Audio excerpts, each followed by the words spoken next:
جس طرح ماہ رمضان ماہ مغفرت اور ماہ بخشش ہے، ایسے ہی عید الفطر کا یہ مبارک دن بھی رب رحمان کی رحمتیں لوٹنے کا دن ہے۔ حدیث پاک میں کہ جب عید کی صبح ہوتی ہے تو اللہ پاک اپنے معصوم فرشتوں کو تمام شہروں میں بھیجتا ہے۔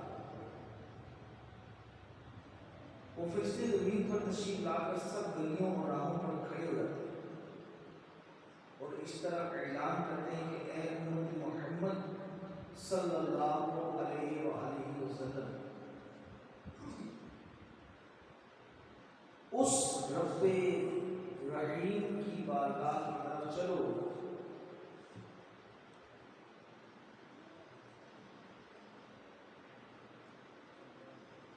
جو بھلائی کے ذریعے احسان کرنے اور اس پر اجر عظیم عطا فرمانے والا ہے۔ پھر اللہ پاک اپنے بندوں سے یوں خطاب فرماتا ہے، تمہیں دن میں روزے رکھنے کا حکم دیا گیا تو تم نے روزے رکھے اور اپنے رب کی فرما برداری کی، بس تم اپنی نیکیوں کا بدلہ حاصل کر لو۔ اور پھر جب لوگ عید کی نماز ادا کر لیتے ہیں تو منادی اعلان کرتا ہے کہ تم اپنے گھروں کی طرف مغفرت یافتہ لوٹ جاؤ، تمہارے تمام گناہ معاف کر دیے گئے۔ بے شک اس دن کو آسمانوں، یعنی یہ آج کا دن آسمانوں میں یوم الجزا، یعنی نیکیوں کی جزا و بدلے کا دن لکھ دیا گیا کہ آج ہمارا یہ دن، یہ مغفرت کا دن ہے، بخشش کا دن ہے۔ بارے رمضان عید ہوتی ہے، رب کی رحمت مزید ہوتی ہے، رب کی رحمت مزید ہوتی ہے۔ عید تجھ کو مبارک اے صائم، روزے دار روزہ داروں کی عید ہوتی ہے، روزہ داروں کے واسطے واللہ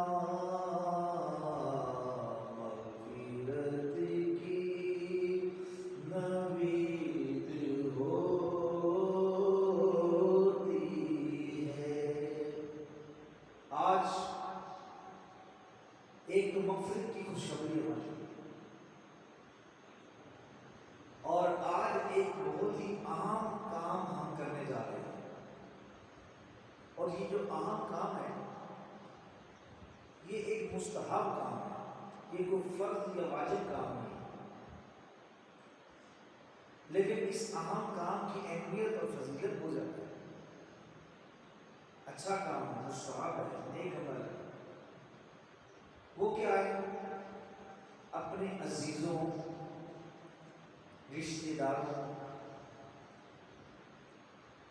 مسلمان بھائیوں سے ملنا، ان کی دلجوئی کرنا، ان کے ساتھ خیر خائی سے پیش آنا، جن تک پہنچ نہیں سکتے ان سے فون کے ذریعے رابطہ کرنا، خدا نخواستہ کسی سے ناراضی چل رہی ہو یا کوئی ہمارے ساتھ ناراض ہو اسے راضی کرنا۔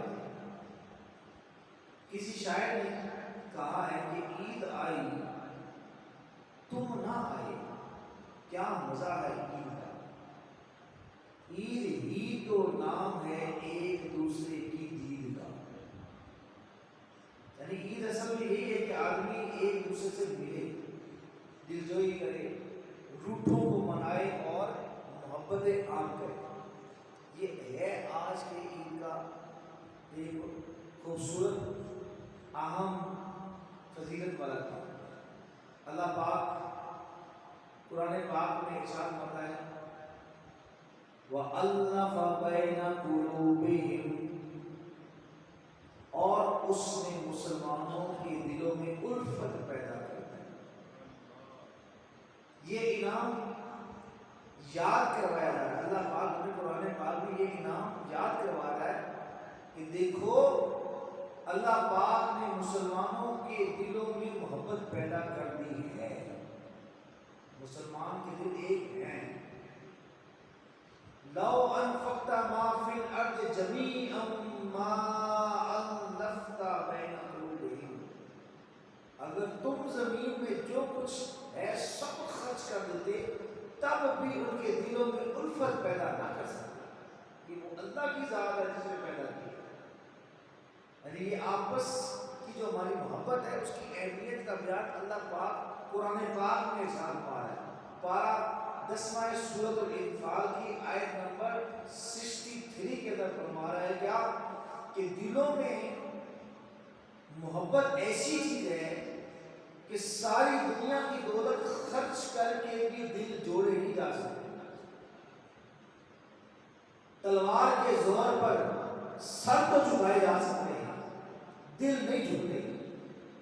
پیسے اور دولت کے ذریعے معاشرہ بگڑ تو سکتا ہے مگر دلوں میں محبتیں پیدا ہو جائیں، دل جڑ جائیں، ایک ہو جائیں، ایسا ہوتا نہیں ہے۔ پھر دلوں میں محبت کیسے بڑھتی ہے؟ فرمایا اللہ پاک نے وَلَكِنَّ اللَّهَ أَلَّفَ بَيْنَهُمْ إِنَّهُ عَزِيزٌ حَكِيمٌ، لیکن اللہ نے ان کے دلوں کو ملا دیا۔ بے شک وہ غالب حکمت والا ہے، اور یہ صرف اللہ پاک کا انعام ہے کہ اللہ پاک دلوں میں محبت پیدا کرتا ہے۔ مشہور مفسر قرآن مفتی احمد یار خان نعیمی رحمۃ اللہ تعالی علیہ فرماتے ہیں کہ عرب کی آپس میں دشمنی اور سخت دلی کا حال یہ تھا کہ وہ قبیلوں اور خاندانوں میں تقسیم تھے۔ ایک قبیلے کا آدمی دوسرے قبیلے کے بچے کو تھپڑ مار دیتا، دونوں قبیلے تیر اور تلواروں کے ذریعے مقابلے پر آئے، خون ریز جنگ ہوتی، صدیوں تک باقی رہتی۔ مدینے کے انصار، ان کا پہلا نام تھا اوس، مدینے کے جو انصار تھے وہ اوس تھے، اور خزرج، یہ دو قبیلوں پر مشتمل تھا۔ یہ مدینے کے انصار دو قبیلے تھے، 120 سال ان کی سخت جنگ رہی، 120 سال، اور ایسی جنگ تھی کہ ان کے ملنے کی کوئی امید ہی نہ تھی۔ چھوٹی چھوٹی باتوں پر خون لڑائیاں۔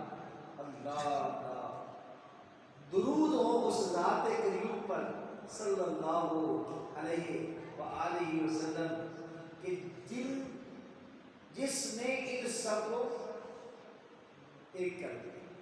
پیارے آقا علیہ السلام ایسا ایک کیا کہ وہ لوگ چند جسم اور ایک دل نہیں، ایک جان بن گئے۔ بد خلق تو تھے وہ نیک ہوئے، لڑتے تھے ہمیشہ وہ ایک ہوئے، جھگڑے تو نے آ کر میٹ دیے، تیری فہم و ذکا کا کیا کہنا۔ آیت کریمہ جو کہ ہم نے سنی ہے سورہ انفال کی آیت نمبر 63، اس میں اللہ پاک نے اپنے پیارے محبوب کے اس معجزے کا ذکر فرمایا، یعنی اے محبوب صلی اللہ علیہ وسلم، تمام اہل عرب کی دشمنیاں اس حد تک پہنچ چکی تھی کہ اگر آپ سارے ظاہر اسباب دنیا کی ساری دولتیں خرچ کر کے انہیں آپ ملانا چاہتے تو یہ نہ ملتے۔ یہ تو ہماری رحمت ہے، آپ کا معجزہ ہوا کہ چند روز میں یہ سب مل کر شیر اور شکر کے سچے دوست نہیں بلکہ بھائی بھائی بن گئے۔ اللہ کس نے ذروں کو اٹھایا، قطروں کو ملایا دریا کر دیا، جس کی حکمت نے یتیموں کو کیا درے یتیم اور غلاموں کو زمانے بھر کا مولا کر دیا۔ اللہ اللہ، ایک قلب نے آدمی کا بول بالا کر دیا۔ مفتی صاحب فرماتے ہیں کہ معلوم ہوا یہ تو ایک معجزے کا ذکر ہو رہا ہے قرآن پاک میں کہ اللہ پاک بندوں کے دلوں کو جوڑتا ہے۔ ہماری ساری دولتیں ہمارے آپس میں جو بھی ہم دنیا جو کچھ خرچ کرتے ہیں پھر بھی ہم آپس میں جوڑ نہیں سکتے، یہ اللہ پاک ہے جو دلوں میں ملا دیتا ہے۔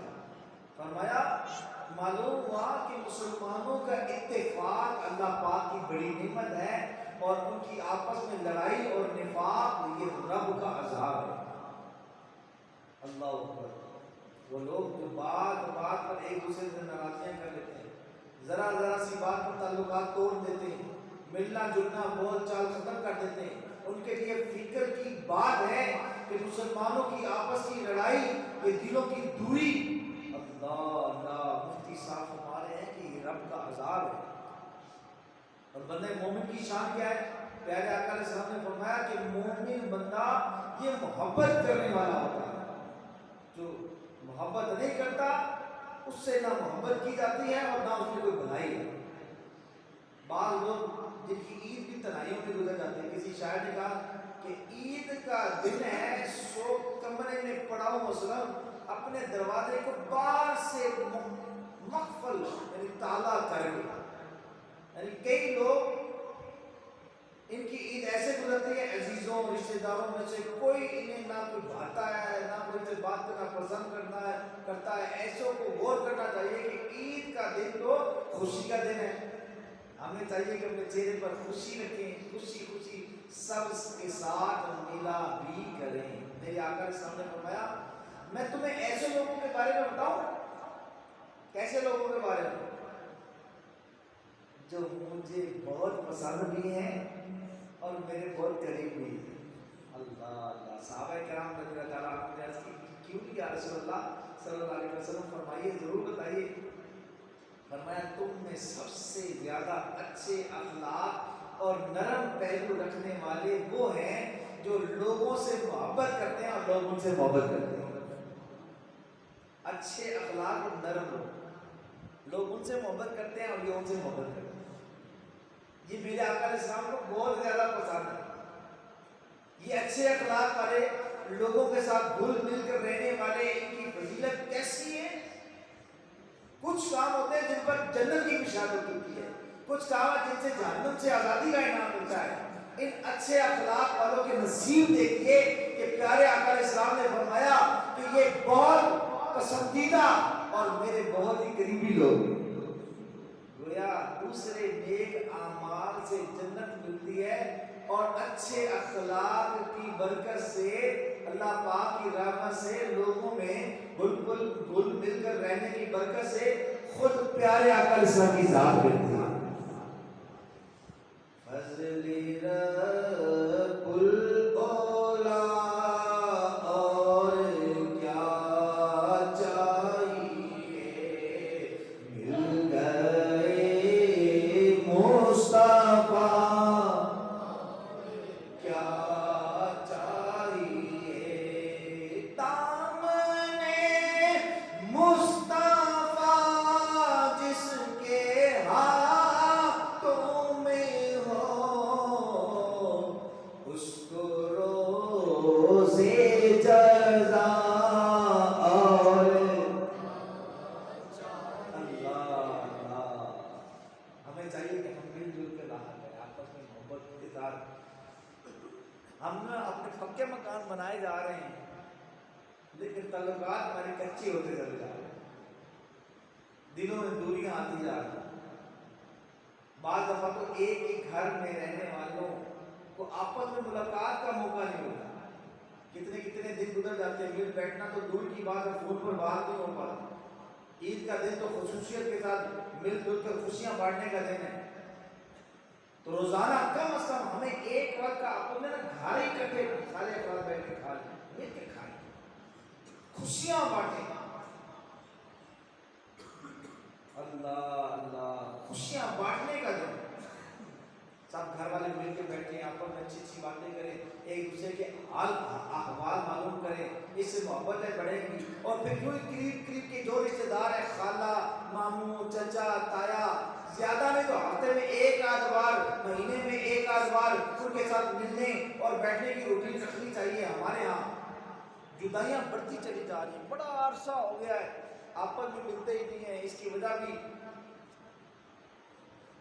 دلوں کو دور کر دیتی ہے. صحابی رسول حضرت سالوہ خشنی رضی اللہ تعالیٰ عنہ فرماتے ہیں کہ لوگوں کی عادت تھی کہ دوران سفر کسی گھاٹی یا وادی میں ٹھہرتے تو پھیل جاتے، الگ الگ ہو کر بیٹھ جاتے. اس پر اللہ پاک کے پیارے محبوب علیہ السلام نے فرمایا کہ بے شک تمہارا ان گھاٹیوں اور وادیوں میں الگ الگ ٹھہرنا یہ تو شیطان کی طرف سے. اس کے بعد لوگ جب بھی کسی جگہ پڑاؤ کرتے تو ایک جگہ مل کر رہتے. پتہ چلا کہ مسلمانوں کا آپس میں دور دور رہنا یہ بھی شیطان کے اثر سے. جب جسمانی طور پر دوریاں بڑھ جاتی ہیں، آہستہ آہستہ دل بھی دور ہو جاتے ہیں اور آپس کی محبت، پیار، بھائی چارہ دم توڑ دیتے ہیں. تو اللہ پاک ہم سب کو آج کے دن کی خصوصیت ہمیں نصیب کرنا ہے. تو اللہ ہم سب کو آج خوشی کا دن ہے، محبت جو ہے نا اس کو قائم رکھنا ہے. ابھی گھر جانا ہے، اپنے گھر والوں سے ملنا ہے، رشتہ داروں سے ملنا ہے اور ملاقات کر کے آپ نے آپس میں دعا دینی ہے. تقبل اللہ منا و منکم، مل کے بولیں تقبل اللہ منا و منکم، تقبل اللہ منا و منکم.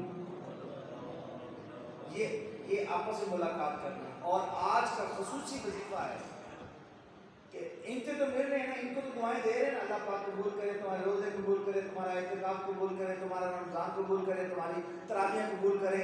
اس کا مطلب یہ ہے تقبل اللہ منا من کو. اگر یہ جملہ آپ کو عربی میں یاد نہیں بھی رہتا تو آپ یوں آپ ان کو دعائیں اپنی پنجابی زبان میں، اردو زبان میں بھی دے سکتے ہیں. یہ تو ہے ہمارے زندوں کے لیے. اور مرنے والوں کے لیے کیا ہے؟ بولے سبحان اللہ و بحمدہ، سبحان اللہ و بحمدہ. یہ 300 بار آج ہم نے پڑھنا ہے اور پڑھ کر اپنے جتنے بھی مسلمان بھائی دنیا سے رخصت ہو چکے ان سب کو ایصال ثواب کرنا. اللہ پاک کی طرف سے ان کے لیے آج 1000 انوار کا یہ سبحان اللہ و بحمدہ کی صورت میں نور کا گفٹ دیا جائے گا. تو اپنے مرنے والوں کو، اپنے دنیا سے جانے والوں کو ہم نے یہ تحفہ پیش کرنا ہے. 100 بار 300 بار پڑھنا ہے سبحان اللہ و بحمدہ. مل کے بولیں. اور آج کا خصوصی طور پر جو ہمارا پیکیج ہے وہ کیا ہے؟ وہ ہے صدقہ فطر. ٹھیک ہے، صدقہ فطر کتنا دینا آج ہم نے؟ کیا حساب کا بتائیں؟ ہے معلوم 19,000 ہے، 240 نہیں ہے. آپ نے جو لباس پہنا ہے کتنے والا پہنا ہے؟ سوچو تو صحیح. جو لباس پہنا ہے وہ 5-6 ہزار کا لباس، جوتا 2,000 کا، اوپر چادر پہ امامہ پہ ٹوپی کے سارا حساب لگانا تو وہ 5 سے 10 ہزار کا خرچہ بنتا ہمارا. عید والے دن میں اپنی دنیا پر خرچ کروں ہزاروں روپے اور اللہ پاک کی بارگاہ میں دوں آخر دن دنیا پر خرچ کروں ہزاروں اور اپنی آخرت پر خرچ کروں 240. تو کتنا خرچ کرنا چاہیے بھائی؟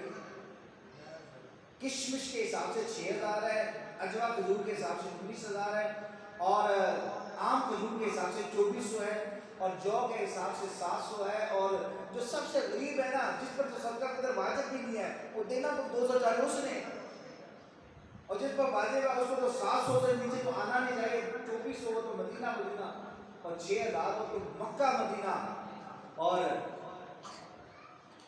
اجوا کھجور کے حساب سے 19,000 ہو تو میٹھا میٹھا 12 مرتبہ مانا. اللہ پاک ہم سب کو خوب جو ہے نا آج کے دن کا صدقہ خیرات کرنے کی توفیق عطا. یہ واجب ہے تو یہ ادا کرنا ہے. تو اپنے دعوت اسلامی کو دیجیے گا انشاءاللہ اللہ پاک کی رحمت سے. انشاءاللہ بیٹھے ہوئے اسلام میں بیٹھے ہوئے اپنا صدقہ دیتے جائیے گا. دعوت اسلامی کا 1 ارب اور 40 کروڑ روپے ایک مہینے کا خرچہ ہے. اب اس کی ڈیٹیل تفصیل کو ہم سب جانتے ہیں. دعوت اسلامی کی بات عید کے بعد بھی دے سکتے ہیں، اس سے پہلے بھی دے سکتے ہیں. ساری زندگی جب تک نہیں دیں گے سر پر کھڑا رہے دینا بھائی صلو علی الحبیب صلی اللہ علیہ